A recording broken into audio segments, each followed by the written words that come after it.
Bonjour, bienvenue dans la saison 2 de Comme d'Archi, le podcast qui vous ouvre les portes du monde fascinant de l'architecture, dans une approche non manichéenne et pour ne pas opposer passé et futur, dans une réflexion transversale permettant de vivre au présent dans un cadre de vie plus heureux car mieux identifié.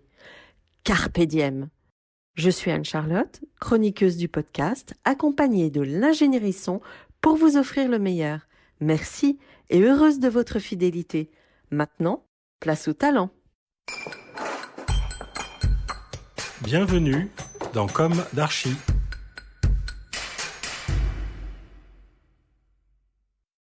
Chers auditeurs, ravis de vous retrouver aujourd'hui en compagnie de Fabrizio Fiorentino et Anna Paola Civardi. Bonjour à tous les deux. Bonjour. Bonjour.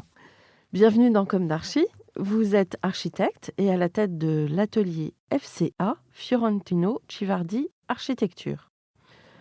Comme Anne Speicher interviewé il y a un mois à peine, nous nous sommes connus chez Jean-Michel Wilmotte. Fabrizio, tu avais été embauché chez Wilmotte et Associés car tu avais été l'un des primés du concours des jeunes architectes Prix W et dont je m'occupais à l'époque.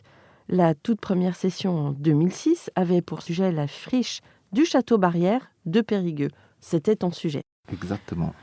Anna Paola, de mémoire, tu travaillais sur de grands projets hôteliers. Oui, c'est ça. Chez Wilmotte. Ouais. Vos racines sont italiennes à tous les deux et vous dirigez actuellement donc l'atelier FCA en prenant une architecture ou une architecture intérieure, contemporaine et élégante. Alors on va commencer par le début. Quels sont vos parcours respectifs, votre jeunesse, pour chacun, où s'est ancrée votre envie d'architecture et quelles ont été vos études? Je crois qu'on commence par toi, Anna Paola. Oui, je peux commencer. Bonjour à tous. Merci Anne-Charlotte de nous avoir invités pour parler de notre activité. Moi, j'ai grandi à Milan et j'ai rencontré l'architecture assez jeune parce que j'étais dans une école de beaux-arts, un lycée artistique, on l'appelle comme ça en Italie, où avec des cours de peinture et de dessin, il y avait aussi des cours d'architecture. Donc, j'étais adolescente à l'époque et du coup, c'était assez naturel de poursuivre les études d'architecture. J'étais très fascinée par l'idée de pouvoir construire des choses. Et à l'époque, j'étais très intéressée par le théâtre et la scénographie. Du coup, c'était vraiment un choix assez naturel de poursuivre les études universitaires à l'école polytechnique de Milan. Tu es née dans un milieu artistique ou pas du tout? Non, je ne suis pas née dans un milieu artistique, plutôt littéraire. Dans ma maison de famille, il y avait toujours beaucoup de livres. Donc, on a reçu, moi et mon frère, beaucoup de stimulation dans ce sens-là et beaucoup d'envie de découvrir des choses, de voyager. Donc, voilà, un appel à l'imaginaire. Oui. Du coup, après mon diplôme à Milan, j'ai eu l'occasion de travailler tout de suite avec des architectes américains et j'ai eu l'opportunité de partir aux États-Unis, à New York, donc pour travailler là-bas. Je suis partie pour rester 6 mois et finalement je suis restée 5 ans parce que New York c'est une ville très intéressante, il y avait beaucoup d'opportunités et mon premier travail, c'était dans un cabinet d'archi qui réalisait de home theater, c'est des petites salles de projection de cinéma installées dans des maisons privées. Donc, c'est là que j'ai commencé à rentrer dans le milieu de l'architecture d'intérieur. Par l'imaginaire, finalement. Oui, c'était très fascinant de voir installer, plaguer à l'intérieur d'un endroit domestique des lieux un peu de rêve où les familles se recueillent pour regarder des films et passer des bons moments ensemble. Et après New York, je suis rentrée à Milan où j'ai intégré l'agence de Antonio Citterio & Partners. Et c'est là que j'ai commencé à travailler sur des grands projets d'hôtellerie. On a suivi un projet d'un grand hôtel à Bali. Et quand cette expérience est terminée, je suis venue à Paris en 2006 comme chef de projet dans l'agence de Jean-Michel Wilmotte. Et c'était très intéressant de découvrir cette grande échelle, grande agence parisienne. Et c'est là que j'ai commencé à travailler avec Fabrizio. Bon, on est arrivés la même année, en fait. Ouais. C'était un peu un moment d'or de l'architecture avant la crise de 2008. Ouais. Il y avait beaucoup de boulot, il y avait des projets très intéressants partout. Et c'est un moment très stimulant à Paris. Pour moi, c'était une belle découverte parce qu'en Italie, ça n'existe pas vraiment des agences aussi grandes. Et aussi structurées comme celle de Jean-Michel Wilmotte avec un grand matériothèque. Donc, c'était une belle expérience. Ouais. Très complémentaire à New York. Bah ouais. Et à New York, c'était une petite agence ou une grande? C'était des agences moyennes, entre 10 et 20 personnes. L'échelle d'une agence comme celle de Wilmotte, je l'ai connue seulement à Paris. À New York, je pense l'agence la plus grande où j'ai travaillé, on était en trentaine de personnes. Mais après le 11 septembre, les choses ont beaucoup changé. Et du coup, voilà, quelques années après, je suis rentrée à Milan et voilà, donc une nouvelle aventure dans l'agence d'Antonio Citterio que c'était très intéressant aussi. Et donc, Anna Paola, tu estimes qu'il y avait plus d'opportunités à Paris ou à l'étranger qu'en Italie finalement? Ou c'est vraiment ton goût pour les voyages qui t'a poussé? Je pense que c'est plutôt la curiosité pour des différentes cultures. Et j'avais aussi envie de vivre à Paris parce que j'aime beaucoup comme ville. C'est une ville très multiculturelle. Et du coup, j'avais envie d'être dans ce type d'atmosphère. Et Milan, entre-temps, ça s'est développé beaucoup. Elle est devenue une ville aussi assez multiculturelle où ça passe beaucoup de choses. Il y a de très belles agences à Milan. J'ai appris une méthode de travail très structurée dans l'agence d'Antonio Citterio, surtout parce que les projets sur lesquels on travaillait, c'était assez complexe. C'était un grand projet hôtelier, un resort dans un pays qu'on ne connaissait pas. Donc, on a dû faire beaucoup de recherches pour comprendre le contexte local, le type de construction cohérent avec ce type de paysage, les matériaux et tout ça. Mais c'est vrai que je suis venue à Paris surtout parce que j'avais envie d'être dans une grande ville européenne.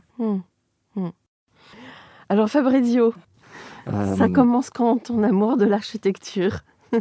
Alors moi, je viens de Rome. Voilà, là c'est vraiment Rome et Milan. Là, on a fait vraiment l'union entre les deux grandes villes italiennes. Moi, je suis arrivé à l'architecture complètement par hasard.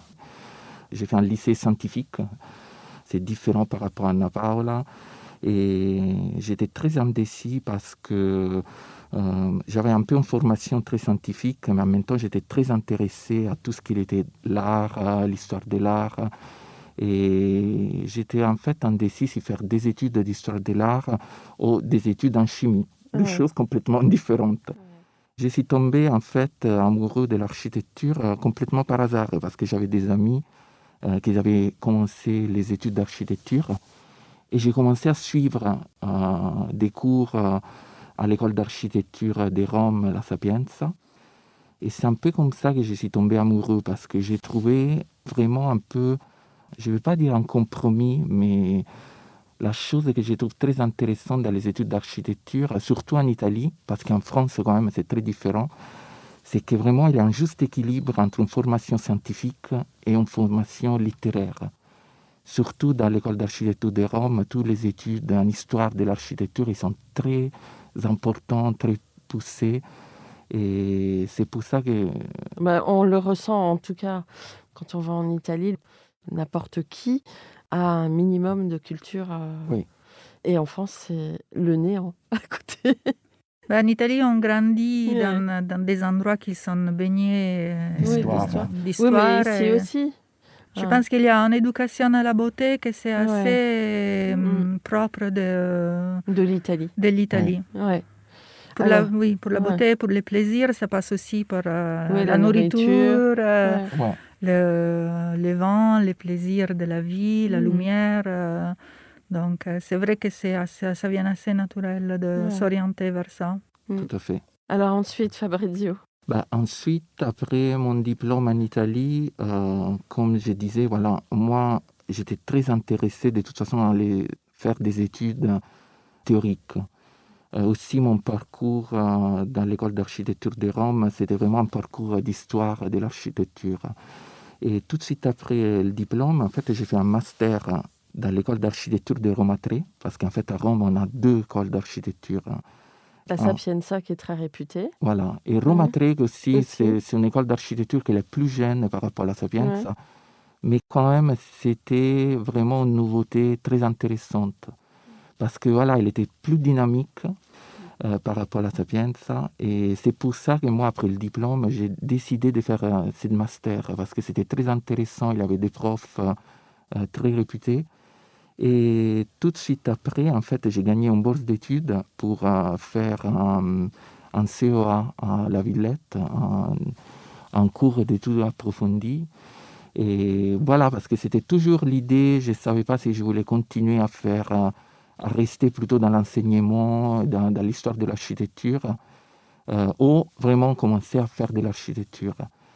Et c'est grâce à cette bourse d'études que je suis arrivé à Paris. Et là, c'était un peu comme Anna Paola, ça veut dire que je suis tombé amoureux tout de suite de Paris, de l'échelle de Paris, de toutes les possibilités qu'en fait donne une ville comme Paris. Et là, j'ai commencé en fait à travailler. J'ai fait un peu le même parcours d'Anna Paola, c'est que j'ai eu la possibilité et la chance de travailler dans des grandes agences.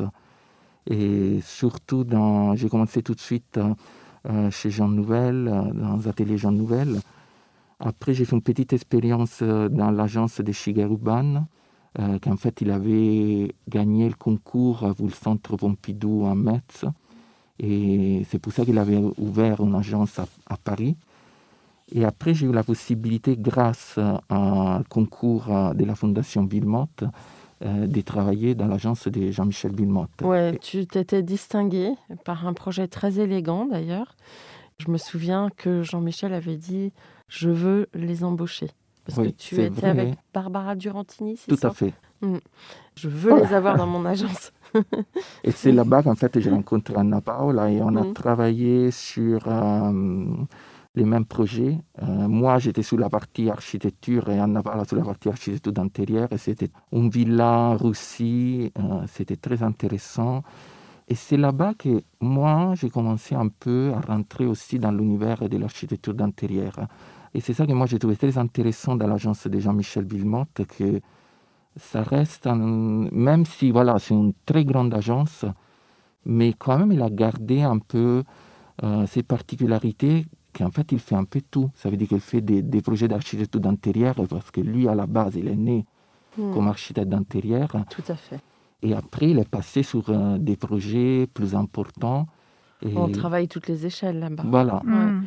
Mais c'est, j'ai Ça, le je souvenir. trouve que c'est un peu une particularité de cette agence, parce que dans d'autres grandes agences parisiennes, c'est vraiment plus que des agences d'architecture ou que des agences d'architecture d'intérieur. Lui, il a gardé les deux, je trouve. C'est vrai.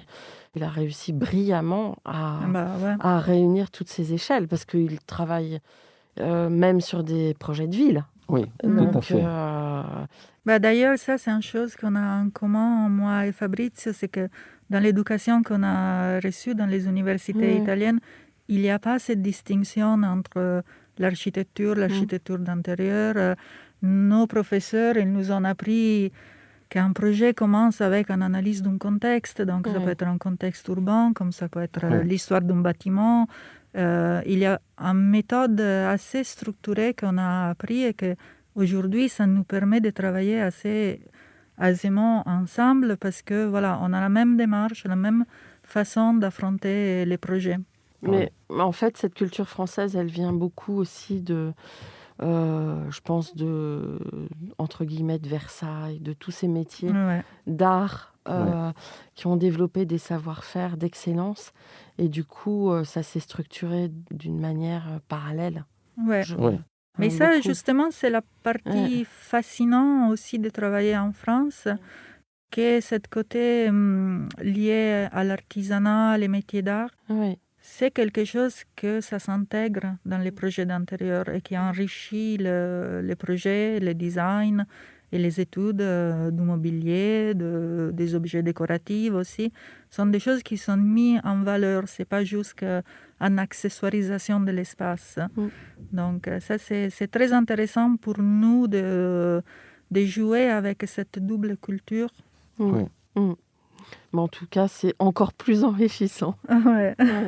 Alors, Tout à fait. Fabrizio, tu parlais des prestigieuses agences dans lesquelles tu es passé, Jean Nouvel, Shigeru Ban, Oui. Villemotte, et c'est vraiment là où tu as démarré et où vous vous êtes connus. Tout à fait. Alors, est-ce que vous pensez que c'est important de passer par de grandes agences pour la suite ? Pour nous, je pense que c'était très important parce que c'est vrai qu'aujourd'hui, nous, on est une petite structure, mais surtout, il nous a pris une méthode.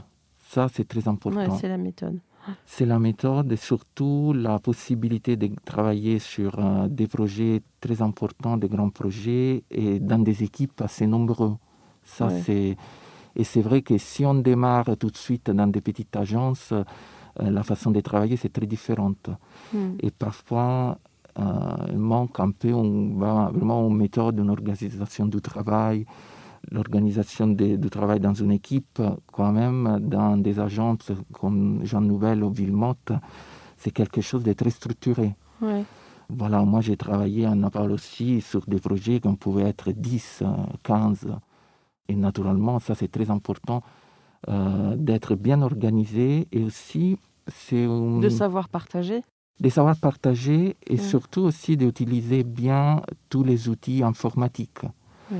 Parce que moi, je me souviens très bien d'avoir reçu des formations quand j'ai travaillé chez Jean-Michel Villemotte et vraiment ça permet d'utiliser à fond tous les outils informatiques qu'on a aujourd'hui. Et ça, c'est des choses que de toute façon, nous, on a retrouvées. Ça veut dire qu'aujourd'hui, nous, on essaye d'être les plus rigoureux possible parce que c'est vrai qu'avec l'informatique, ça, c'est très important parce que, comme tu as dit, c'est très important de partager les fichiers, de partager toute l'organisation parce que sinon, ça peut devenir vite... Une usine à gaz. Voilà, exactement. Des complications. Ouais. Mais après, la chose que c'est aussi très fascinant, et peut-être la chose la plus importante, quand on travaille à côté des grands architectes, c'est très intéressant d'être témoin de leur façon de penser l'architecture. Ce sont des personnes qui ont des visions, qui sont des visionnaires. Donc, souvent, ils n'ont pas des hésitations parce qu'ils ont des images déjà très claires dans leur tête. Donc ça, c'est quelque chose moi, je trouve que c'est très formateur de voir la force d'une pensée. D'où ça vient l'architecture, d'où ça vient certaines formes, d'où ça vient les choix de matériaux, de certains matériaux, les envies de développer, de montrer quelque chose qui prend forme. Et comme il l'a dit Fabrizio, c'est très formateur être exposé à des projets de grandes échelles. Ouais. Parce qu'aujourd'hui, moi et Fabrizio, dans notre agence, on s'occupe des projets en plus petite taille, mais c'est aussi un choix. On aurait pu continuer à travailler dans des grandes agences et devenir de project manager, mais en fait, on s'est rendu compte déjà qu'on avait l'envie de travailler sur des projets et d'affirmer notre propre style qui s'est formé au fil du temps. Et aussi de retrouver un côté plus artisanal de le métier de l'architecte. Parce que moi et Fabrizio aujourd'hui, même si on a des collaborateurs qui travaillent avec nous, nous continuons à dessiner nos projets. On passe du temps à dessiner.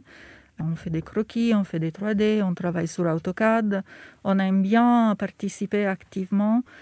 Et c'est vrai qu'un peu le développement naturel dans une grande agence, c'est devenir un manager. Donc, on s'occupe moins de ce côté plus artisanal, plus petite, que finalement, nous, on trouve très fascinant. Et c'est notre passion, nous occuper de ça. Oui.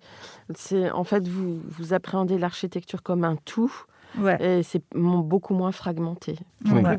tout à fait. C'est vraiment pour faire un projet de A à Z. Parce que c'est vrai que Et quand... puis vous aviez aussi besoin de vous exprimer par vous-même. Exactement. Ouais. Parce que d'être toujours contraint de passer par le désir de l'autre, finalement. Oui.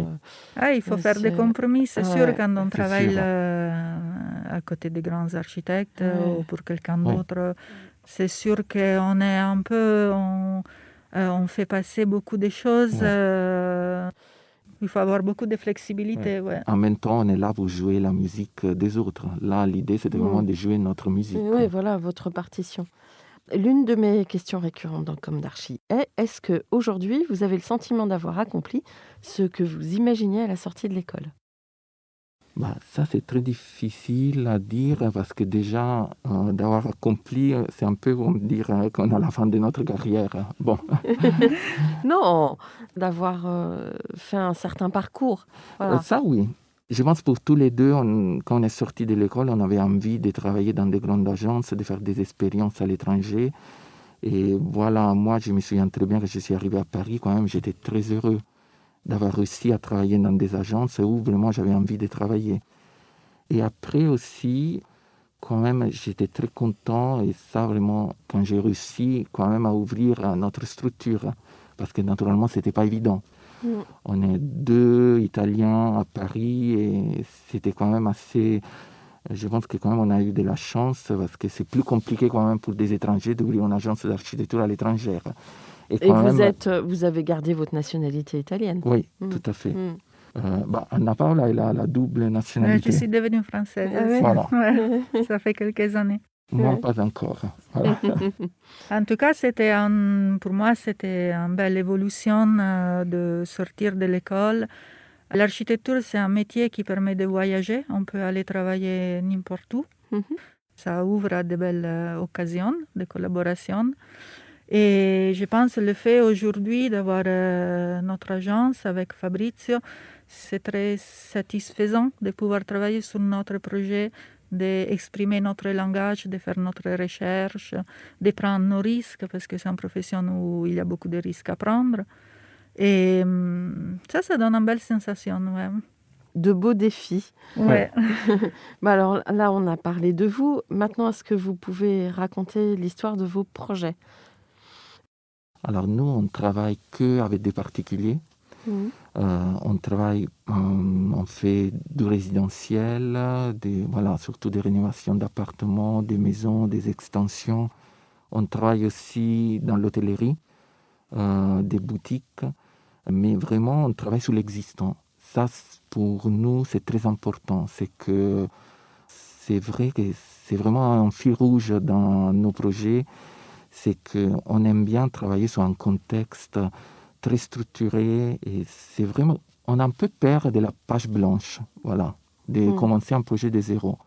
Et pour nous, de travailler dans la rénovation, c'est pas une limite, mais c'est vraiment un défi. Parce que nous, on dit toujours que c'est très important pour nous de donner du sens à un bâtiment existant. Et surtout, vu que nous, on travaille en Europe, pour l'instant, après on ne sait jamais, et que c'est vrai que c'est très important, tout le patrimoine architectural existant, c'est de les resignifier, de lui donner un sens plus moderne. Et pour nous, ça, c'est vraiment un point très important. Mais Fabrizio, si demain j'ai les moyens de te commander la villa de mes rêves, ex nihilo, tu refuseras pas. Non, ça c'est sûr. Au contraire. Non, mais je pense que dans les discours de Fabrizio, on sent vraiment sa passion pour l'histoire de l'architecture, parce que souvent, quand on échange nos idées sur les projets, lui, il a tout un discours, il a plein de références. Et c'est vrai que c'est beau de redonner une deuxième vie à des lieux qui ont perdu leur fonction. Bien sûr. C'est de redonner une âme. De redonner un âme, de trouver de nouvelles fonctions. Aujourd'hui aussi, c'est un sujet que ça va devenir très d'actualité parce que la pandémie qu'on est en train de vivre est en train de basculer beaucoup la façon comment nous habitons nos espaces, où on va travailler. Je pense que dans les mois à venir ou dans les années à venir, ça sera des sujets de plus en plus récurrents. Oui. Et est-ce que tu peux approfondir un petit peu, justement par rapport au lieu de vie Par rapport au lieu de vie, là, actuellement, on a des projets de rénovation d'appartements et justement, les clients, ils nous demandent de réfléchir à une façon d'intégrer le travail dans la maison. Ouais. C'est devenu Tout de suite, vraiment on une demande question. une question très précise de nos clients. C'est que naturellement, ils ont vécu la pandémie et le confinement à la maison, ils étaient obligés de travailler à la maison et avec des enfants. Voilà, c'était très difficile pour tout le monde. Et là, tous les derniers projets sur lesquels on est en train de travailler, tous nos clients, en fait, ont une question vraiment spécifique, c'était d'imaginer une partie de la maison pour travailler. Ce qui est compliqué. Parce c'est compliqué, que la pièce de vie, le salon, quand on travaille dans le salon, la tranquillité est parasitée par la vie de tous les jours. Et puis, en plus, on est dans des espaces de plus en plus contraints. Ouais. Donc, en Mais effet, c'est ça, ce sont c'est des questions. nos clients, ils nous demandent vraiment de trouver une pièce supplémentaire pour faire un bureau. Voilà, ou une partie des espaces jours dans laquelle vraiment on peut travailler tranquillement. Et c'est une réflexion qui forcément va au-delà de l'organisation de l'espace, parce que surtout à Paris, on n'habite pas dans des énormes appartements. Ouais. Et il faut trouver 2 places de travail pour l'homme et la femme, et un endroit pour les enfants où il peut jouer, il peut étudier. Donc, il faut être capable de structurer l'espace et le temps qu'on passe dans la maison pour faire en sorte que chacun puisse avoir le temps pour travailler, pour se reposer, pour partager. Donc, ce sont des nouveaux enjeux que... Donc, vous êtes obligé, comme d'ailleurs on le précisait dans la précédente émission avec Stéphanie Bertina-Minel, de rentrer dans l'intimité des gens et de parler beaucoup avec vos clients. Oui, ça c'est très important et c'est vrai que nous, quand on a commencé, pour moi, c'était un peu étrange parce que c'est vrai qu'on rentrait tout de suite dans l'intimité de nos clients. La façon de vivre, comment la famille elle était structurée. Et c'est vrai que ça, c'est un côté très intéressant de l'architecture d'intérieur. C'est que nous, on essaie toujours, c'est vraiment une architecture sur mesure. Et c'est des projets qui sont très spécifiques, ils sont vraiment calés sur nos clients. Et c'est vrai quand on travaille sur des projets, si on fait des bureaux, c'est quelque chose de plus impersonnel, naturellement. En même temps, vous arrivez à donner tous les deux une personnalité à ces lieux que vous réhabilitez, parce que vous avez une expression vraiment propre, il me semble, dans vos aménagements. On reconnaît, on sait que c'est vous qui l'avez fait. Oui, mais on y va doucement, dans le sens que notre première démarche, c'est l'écoute les demandes de nos clients. C'est vrai que nous, on a notre esthétique, nos visions. On aime bien intégrer de l'art dans nos projets, proposer des choses, mais on essaie d'arriver à ça sans trop imposer nos égos et nos envies, parce que ce n'est pas l'espace dans lequel nous allons vivre. Donc, on fait plutôt de l'accompagnement. Et c'est pour ça aussi que ça nous arrive de travailler avec un consultant en Feng Shui qui s'appelle Aurore Passini, parce que ces dernières années, ça nous arrivait d'avoir des clients qui venaient déjà dans une démarche holistique, donc en recherche sur soi, et qui se reflétait aussi dans l'espace dans lequel ils allaient habiter. Donc, on travaille avec un consultant parce que le Feng Shui, c'est quand même une méthode assez technique, ça ne s'improvise pas, il y a des règles très précises. Donc, avec Aurore, on développe des espaces pour des clients qui ont comme première envie le bien-être. Donc, dans leur espace personnel, même si c'est 30 mètres carrés, ils ont envie que ce soit organisé, développé vers cette direction. Vous avez une échelle de projet à peu près minimale ou vous... Pas vraiment. Pas vraiment. Pas vraiment, dans le sens que pour avoir travaillé dans des grands cabinets, on a l'expérience des grands projets. Moi, j'ai suivi des projets d'hôtellerie avec plus de 100 chambres, donc des resorts où on est intervenu au niveau de plan masse, donc vraiment des projets assez costauds. Fabrizio aussi. Oui. Après, notre agence, elle a des projets plus petits. On a des appartements de 200 mètres carrés, de 30 mètres carrés. Mais cette flexibilité, c'est très, très intéressant pour nous. Oui. C'est pas parce que si on travaille sur 30 mètres carrés qu'on fait moins d'attention aux détails, au choix des matériaux. C'est un peu comme être un sportif qui s'entraîne tous les jours. Il commence avec un échauffement et après il va courir. C'est vraiment cette flexibilité, ça nous maintient en forme, je pense. Oui. Et après, C'est un bel exercice. Ça dépend beaucoup aussi du feeling avec les clients. Parce que c'est ça, c'est que parfois ça nous est arrivé de faire des tout petits projets. C'était très stimulant parce que vraiment on avait envie de répondre à un besoin réel d'un client. Voilà. Vous avez des projets auxquels vous tenez particulièrement, des projets emblématiques? On a une longue collaboration avec une société qui s'appelle Live in Paris, qui a développé un nouveau concept d'hôtellerie. Et le mot-clé de cette société est de vivre à Paris comme un Parisien. Et du coup, elle offre des locations d'appartements dans des lieux clés de Paris. Ça peut être à côté du Louvre, à Montmartre, à côté de l'Opéra, donc dans les centres-villes. Et il récupère c'est des rénovations des espaces non utilisés, que ça pouvait être des anciens bureaux, des anciens cabinets médicaux, qui à l'origine, ils étaient des appartements. Et donc nous, on les fait redevenir des appartements, mais avec les codes de l'hôtellerie de luxe. Donc c'est une société qui offre des services de conciergerie, de transport, de petits déjeuners délivrés à la maison, de housekeeping de très haute qualité. Et dans des codes esthétiques parisiennes avec une certaine élégance. Souvent, les locations sont dans des bâtiments haussmanniens.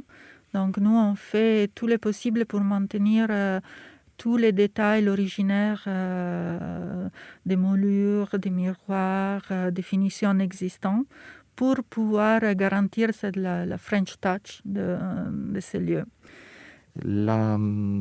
La chose qui est très intéressante, c'est que nous, on récupère des anciens appartements haussmanniens qui en fait ont été transformés en bureaux, en cabinet médical. Ça veut dire qu'ils ont été un peu violés, ont été complètement défigurés.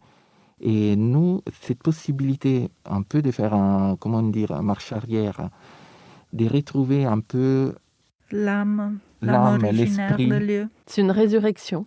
Voilà, c'est ça. C'est vrai que un peu ça revient, je ne sais pas, mais c'est vraiment un fil rouge. Comme on a dit tout à l'heure, c'est que pour nous, c'est très important en fait de retrouver l'histoire des projets.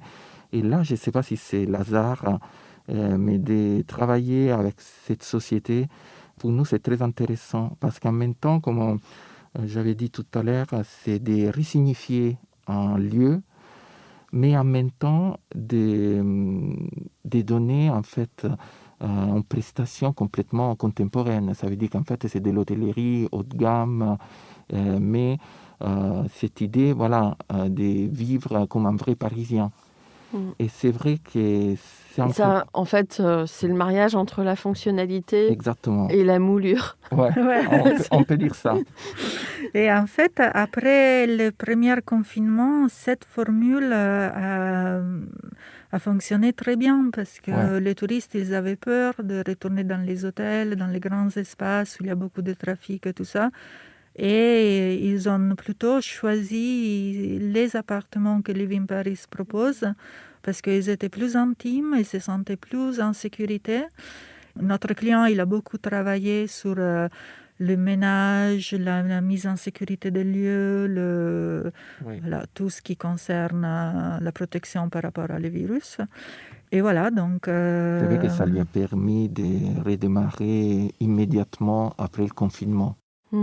Oui. Et ça, voilà, c'était très important pour Oui, lui. économiquement, ça a Ouais. permis de maintenir son activité, j'imagine, parce qu'il y en a qui ont Ouais. beaucoup Tout à fait. qui souffert. ont beaucoup souffert, ouais. Ouais. Ok, ils ont besoin de se Mm. réinventer parce que la façon de voyager, Ouais. d'accueillir est très remise en cause par la pandémie. Donc, Oui, tout à fait, parce que même aujourd'hui, il y a beaucoup d'hôtels qui sont encore fermés. Et par contre, lui, il a redémarré immédiatement.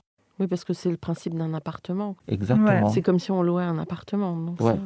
Oui, Mm. c'est des appartements avec minimum 2, 4 chambres. Donc, ils peuvent accueillir 6 à 10 personnes. Ouais, entre 6 et 10 personnes. Donc, Non, c'était très intéressant parce que c'était vraiment un concept différent. Et ça nous a permis de travailler et de réfléchir sur un concept différent d'hôtellerie.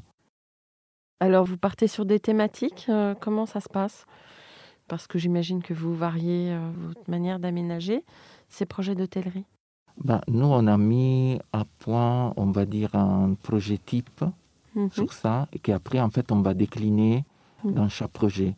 Ça veut dire qu'en fait, on a vraiment un cahier sur lequel, en fait, on se base sur chaque projet, mais après, en fait, comme j'avais dit, vu que chaque projet il est différent parce qu'il se trouve dans un bâtiment complètement différent, avec une histoire différente, chaque projet il est vraiment très, très indépendant. C'est vraiment un projet à part.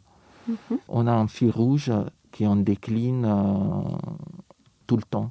ouais, en même temps, c'était très important de définir les matières, les finitions, l'ameublement qui permet de créer l'identité de la marque. Oui. Que ce soit reconnaissable dans l'appartement qui est dans les Marais comme dans l'appartement qui est à Montmartre. Et c'est là que l'art joue un rôle très intéressant parce que c'est un peu l'élément qui amène de la variété, des subtilités. La personnalisation. Oui, pour la personnalisation des espaces. Donc, mais quand même, dans chaque projet d'hôtel, c'est très important d'avoir une charte qui permet de définir qu'est-ce que c'est l'identité de la marque.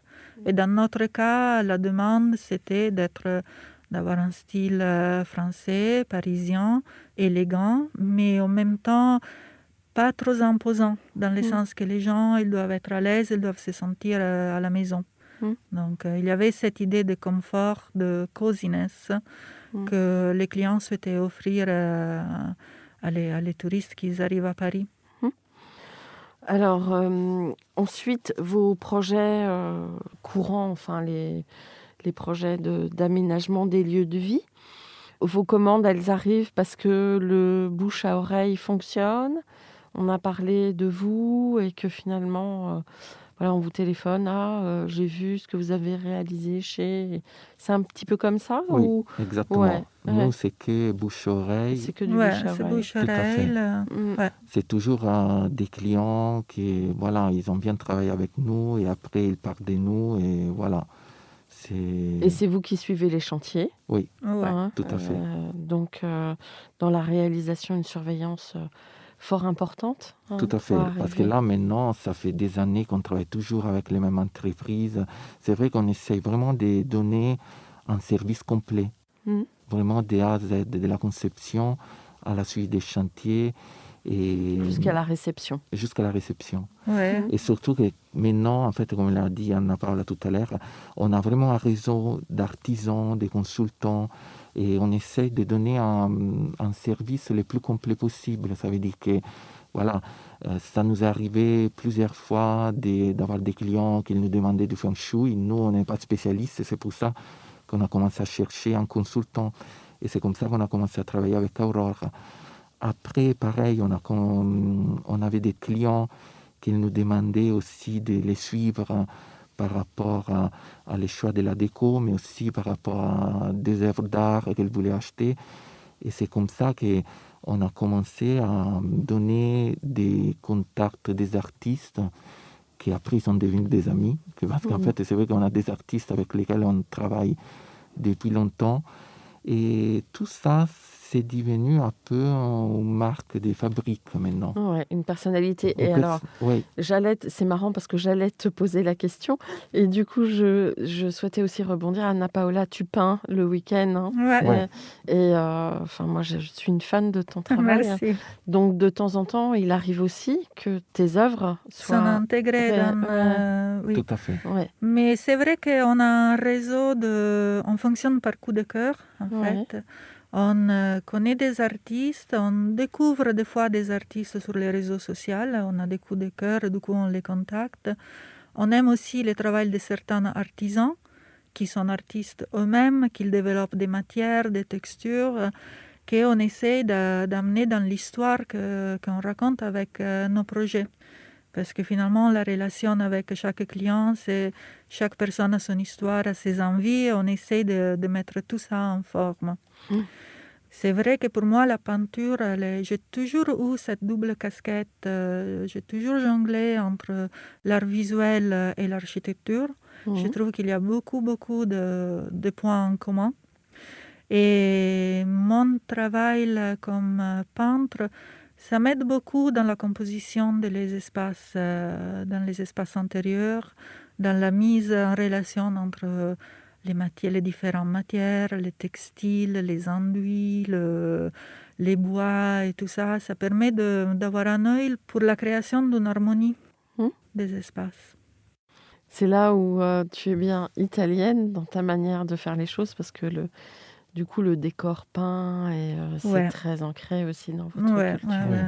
Ça, c'est quelque chose qu'on essaie de développer, pas seulement d'intégrer de l'art sous la forme de tableaux, mais aussi de travailler sur les murs, sur la personnalité des murs. C'est quelque chose qu'on peut faire à travers des matières. On n'hésite pas à aller attaquer directement la surface des murs. Ouais. Surtout parce qu'à la fin, notre architecture, ça reste toujours très épuré, très simple. On travaille beaucoup sur la fonctionnalité des espaces. Mais après, on aime bien, à ce moment-là, un peu exaspérer par rapport à l'aspect tactile de l'architecture. Et c'est pour ça que là, le travail d'Anna Paola est très important, parce que c'est très important de souligner qu'on est très complémentaires. C'est que Anna Paola, elle est vraiment plus sur tout l'aspect tactile, on va dire décoratif de l'architecture. Et moi... Tu travailles sur les volumes? Oui, mais en même temps... Anna Paola aussi. Mais c'est vrai que Fabrizio, il a un œil très fin.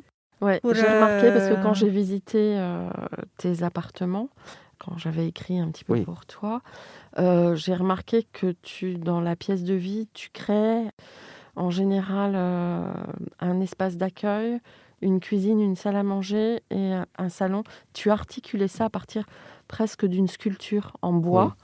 En tout cas, j'ai vu cet exemple-là que tu as repris avec beaucoup de, d'adresse et de brio, à tel point d'ailleurs que dans le précédent appartement que j'habitais, j'imaginais que je te commandais quelque chose et la manière dont tu pourrais l'articuler.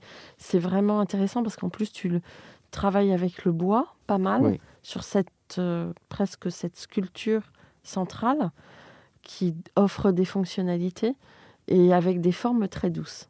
Tout à fait. Ça te va comme des... Oui, c'est parfait. C'est très bien. C'est aussi quelque chose qu'on a appris en travaillant avec Aurore, c'est de faire beaucoup d'attention à la fluidité des espaces, à la façon comment on marche dans les espaces, comment on se déplace à l'intérieur d'une maison. Donc c'est vraiment quelque chose qui va ensemble avec la recherche d'une volumétrie cohérente. En tout cas, c'est très réussi. Merci. Alors, comment est composée votre équipe ? Alors, nous, on est toujours entre 4, on peut arriver maximum 8, 10 personnes. Ça dépend naturellement du travail. Oui, puis après, vous déléguez. Avec après, naturellement, on a des consultants, mais aussi, pour les projets en Italie, en fait, on a un architecte local qui travaille directement sur place, parce que naturellement, les projets en Italie, on a aussi un architecte local à Londres, parce qu'on a eu un projet en Angleterre. et on ne peut pas suivre les chantiers. Ouais. Naturellement, les projets en France, on fait des A à Z. Et par contre, voilà, on a des architectes locaux pour les projets à l'étranger. Après, voilà, on a une structure assez souple. Ça nous est arrivé aussi de Ouais. faire un projet en Malaisie, donc on a collaboré avec un architecte local, donc on est assez flexible, je dirais. À Paris, on a un noyau de 5 personnes qui travaillent avec nous, qui sont des collaborateurs fixes. Il y a Aurore sur les projets de Feng Shui, et voilà. On a beaucoup appris à être flexible avec ce télétravail imposé, donc ça a plutôt bien marché. Oui. Et voilà. Bon. Et alors, justement, avec ce monde qui change entre cette pandémie et le développement durable, est-ce que vous imaginez comment tout ça peut évoluer de manière vertueuse et sécurisante? Moi, je pense qu'il y a encore beaucoup de points d'interrogation parce qu'il y a des choses qui sont en train de se passer en ce moment. Par exemple, le phénomène des gens qui quittent les grandes villes pour aller s'installer dans des lieux plus proches de la nature. Est-ce que c'est quelque chose que ça va durer? Est-ce qu'il y aura une réversibilité de ça? On ne peut pas encore dire. C'est sûr qu'on a tout pris conscience que les choses vont changer, que la façon comment on habite, elle est remise en cause parce que on va travailler différemment. Maintenant, on sait qu'on peut travailler. On n'a pas besoin d'aller au bureau pour travailler. On n'a pas besoin d'être dans la même pièce avec notre équipe pour faire du brainstorming ou pour développer un travail d'équipe. Mais j'entends quand même beaucoup dire, il y en a un certain nombre qui ont vraiment envie de retrouver il y a le bureau. Ouais. Les bureaux ou en forme de socialité ou en... Donc tout ça, c'est en cours. Donc c'est difficile de définir quelque chose qui est en cours en ce moment. Mais c'est sûr que dans l'aménagement des espaces de travail, il y a beaucoup de changements à faire. Parce qu'on sait que travailler dans un open space aujourd'hui, ce n'est plus d'actualité. Il y a des distances à maintenir, il y a des séparations à créer. Alors, créer une séparation qui ne fait pas barrière, c'est un défi pour les architectes et les designers. C'est un défi intéressant, il y a beaucoup de choses qui sont déjà faites. Et dans les espaces domestiques, c'est un peu la même chose. Oui. Par exemple, c'est très intéressant que maintenant, on a un nouveau projet, qui c'est un projet de rénovation d'un moulin à 70 km de Paris. Et c'est vraiment un peu le cas parce que c'est un couple qui a quitté Paris pour s'installer là-bas. Donc, vous suivez vos clients qui quittent la capitale. Ils nous amènent dans la France profonde. Exactement. Non, mais c'est intéressant parce que voilà, c'est un projet que ça fait plus d'1 an. On avait commencé un peu à discuter avec les clients avant la pandémie. Et c'est vrai que là, la pandémie et le confinement à Paris, ils se sont décidés 100% de quitter Paris. Parce que ça a accéléré les choses. Ouais. Comme il a dit Anna Paula, ça on verra, parce que c'est vrai que pour un instant, on n'a que des points d'interrogation, on ne connaît pas les réponses. C'est vrai que pour l'instant, on a envie de retourner à la vie d'avant. J'espère qu'on va y arriver, mais c'est vrai qu'on ne va jamais arriver exactement à la vie d'avant. C'est sûr que c'est très difficile. On peut travailler à distance, ça c'est sûr. Au début, ça a été très compliqué. C'est vrai que maintenant, on s'habitue. Mais surtout pour nous aussi, parfois, maintenant, voilà, c'est beaucoup plus facile de prendre un crayon et de dessiner. C'est vrai que maintenant, on peut le faire avec des tablettes et tout ça, mais c'est moins immédiat. Voilà. Et je pense que c'est vraiment quelque chose qu'il faut inventer. Là, maintenant, c'est très difficile. Je pense qu'il faut s'habituer. Mais une chose que je pense que c'est très important, c'est que toute la technologie qu'on a aujourd'hui, ça nous a permis, le confinement, vraiment de l'utiliser d'une façon différente. Ça veut dire qu'avant, c'était vraiment des gadgets.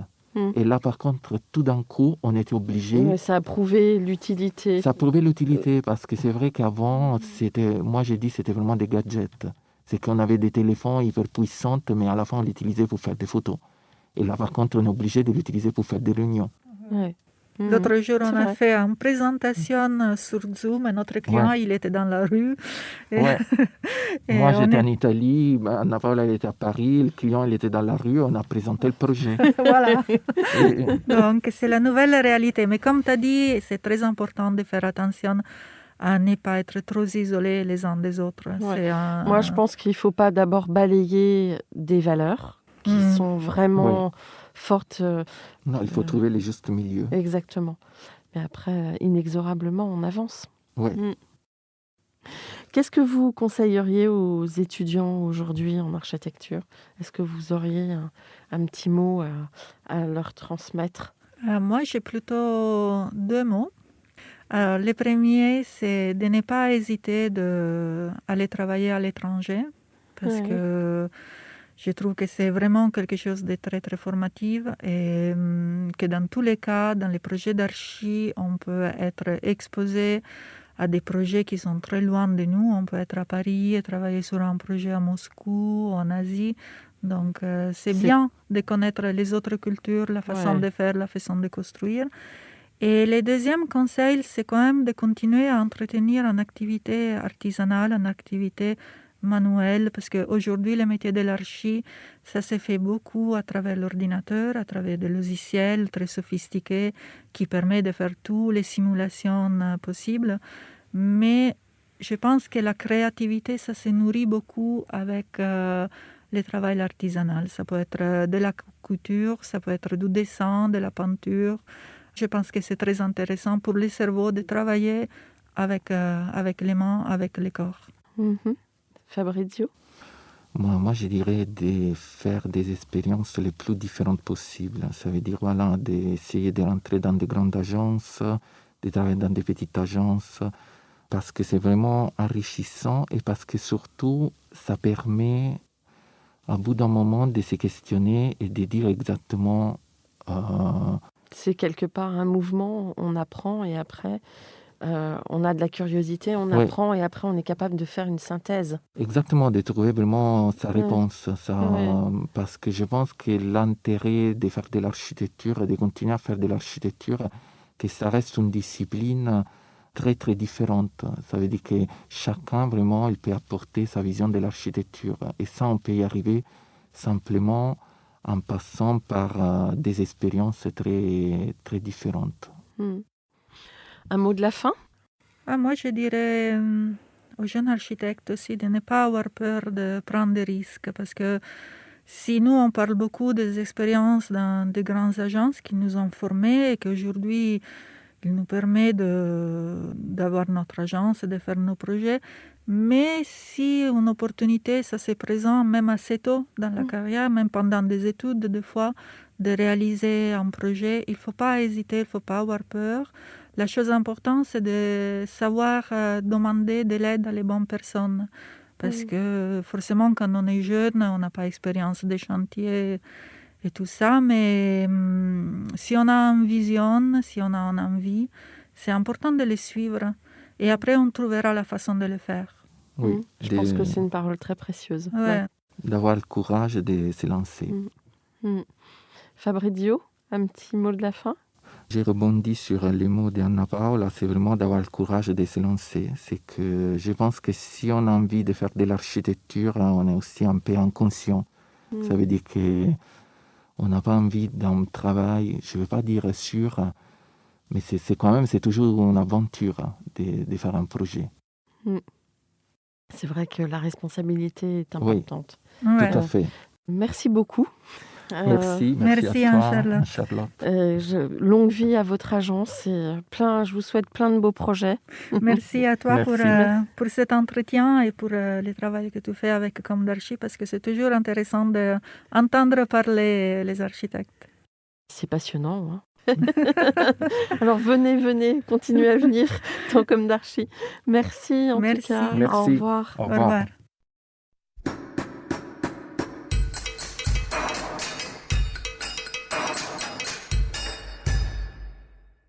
Chers auditeurs, merci pour votre écoute. N'oubliez pas de retrouver nos sujets en avant-première sur Instagram à l'adresse Comdarchi Podcast, COMDARCHI Podcast.